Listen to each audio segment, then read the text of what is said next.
আমাকে নিশ্চিত করে বলেছেন যে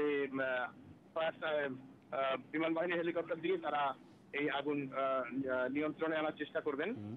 এখনো ফায়ার সার্ভিসের কর্মীরা এই পর্যন্ত এই ভবনে আনার চেষ্টা করছেন, কিন্তু আগুনের তীব্রতা আমার কাছে মনে হচ্ছে যে আগের থেকে আরো বেড়েছে এবং মূল যে সেটিও পুরোপুরি ভেঙে খুলে উপর থেকে নিচে পড়ে গেছে। আগুনের তীব্রতা এখন কাছাকাছি আর যেতে পারছেন না তাদের নিরাপত্তার কারণে।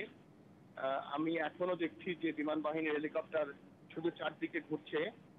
তারা এখনো তাদের আগুন নিয়ন্ত্রণে আনার যে চেষ্টা সেই চেষ্টাটা তারা এখনো শুরু করেছেন বলে মনে হচ্ছে না।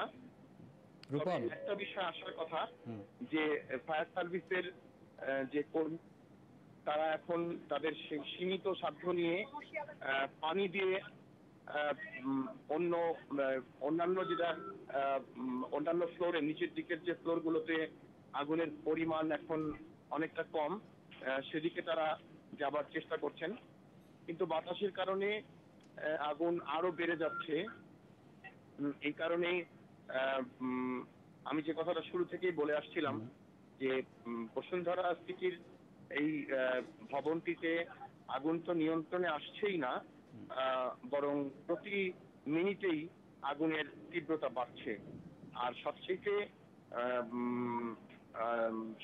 বেদনার বিষয় সেটি হচ্ছে যে ফায়ার সার্ভিসের 12টি ইউনিটের কর্মীরা চারদিকে ছড়িয়ে ছিটিয়ে থাকেও তারা কেন নীরব দর্শকের মতো উপরের দিকে তাকিয়ে আছে শুধু, এটা আমরা ঠিক বুঝতে পারছি না। সম্ভবত তাদের যেটা বলেছিলাম যে যান্ত্রিক তাদের যে সাপোর্ট ফ্যাসিলিটি সেগুলো কম থাকার কারণেই তারা সম্ভবত